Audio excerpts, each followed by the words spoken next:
Olá, eu me chamo Riquelme e hoje eu vim falar um pouco sobre o projeto que eu desenvolvi no último ano junto com o professor Paulo Henrique. O nome do projeto é Cadeia de Markov, ou Processo de Equação Discreta. E aí a gente começa tentando modelar um processo estocástico usando a peça do cavalo dentro do tabuleiro de xadrez. Então, para isso a gente associa uma variável aleatória xt, que vai representar a peça do tabuleiro, ou do cavalo no tabuleiro, indexada a variável t, que é o tempo.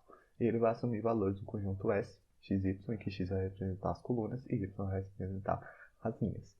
E aí a gente pode associar uma probabilidade em que a probabilidade do próximo passo igual a S vai ser 1 sobre o módulo de ST, em que ST vai representar o conjunto que contém as possíveis casas da peça cavalo pode se movimentar, e ST, módulo de ST representa o número de jogadas possíveis que a peça vai poder fazer uma vez que está na posição XT.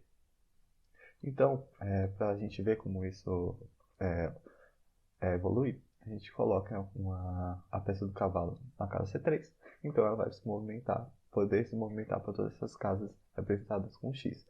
Como são 8 casas, a probabilidade dela assumir valores nesse conjunto S0 vai ser 1 sobre 8. Agora, ele vai para a casa A2. Então, as possíveis casas para se movimentar são essas três. Então, a probabilidade de se movimentar para qualquer uma dessas casas vai ser, uma vez que está na posição A2, vai ser 1/3. Isso vai ser igual à probabilidade de se movimentar para qualquer uma dessas casas, estando A2 depois de ter passado por C3. Então, agora esse movimento para o 4 tem essas casas aqui, como são 6 casas possíveis, a probabilidade de se movimentar para uma dessas casas, estando na casa B4, vai ser 1/6, que é a mesma probabilidade de se movimentar para qualquer uma dessas casas, estando em B4, depois de estar em A2, depois de estar em C3. Então, o que eu quero fazer você perceber é que a gente só considera para calcular a probabilidade a posição atual do cavalo, não todo o histórico de jogadas anteriores. E aí isso pode ser classificado como uma cadeia de Markov. E o que é uma cadeia de Markov? A gente pode definir uma cadeia de Markov como um processo estocástico Xn, que vai assumir valores no conjunto S, chamado conjunto dos espaços, a cada período de tempo n, em que vai ser válida essa propriedade aqui. Ela basicamente vai dizer que a probabilidade do próximo estado não só depende da probabilidade atual, então ele exclui todo esse histórico aqui. E aí, falando agora sobre o processo de Poisson, o processo de Poisson é caracterizado como um processo de contagem de eventos pontuais, que é definido como um processo com parâmetro lambda maior que zero. E para que ele seja caracterizado como um processo de Poisson, ele precisa que no instante zero tenha ocorrido zero eventos, o processo tem incrementos independentes, e que o número de eventos em qualquer intervalo de tamanho t tem distribuição de Poisson com média lambda t. Isto é, então a gente vai ter essa lei aqui.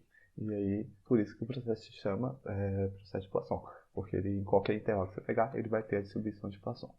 E aí, uma coisa que a gente tem que observar é que o processo tem incrementos estacionários e também que a esperança do processo, a média do processo, é lambda t. Outra análise que a gente pode pensar é sobre o tempo entre os eventos que ocorrem. Por isso a gente vai definir uma notação Tn entre o tempo decorrido entre o evento n-1 e o evento n, ou seja, o evento anterior e o evento agora. Então é o tempo entre dois eventos.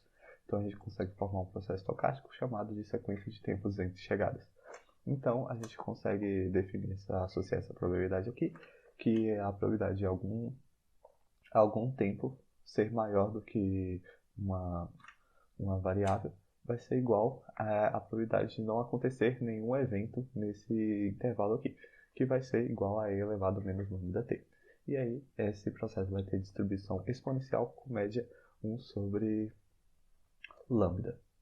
E era isso que eu queria falar sobre hoje. Daria para falar sobre alguns eventos, mas o que eu quero falar é que esse processo de Poisson e essa distribuição entre termos de chegada e termos de espera é uma ferramenta muito útil para análise de dados, ainda mais porque pode ser usado principalmente para contagem de eventos raros, e é isso.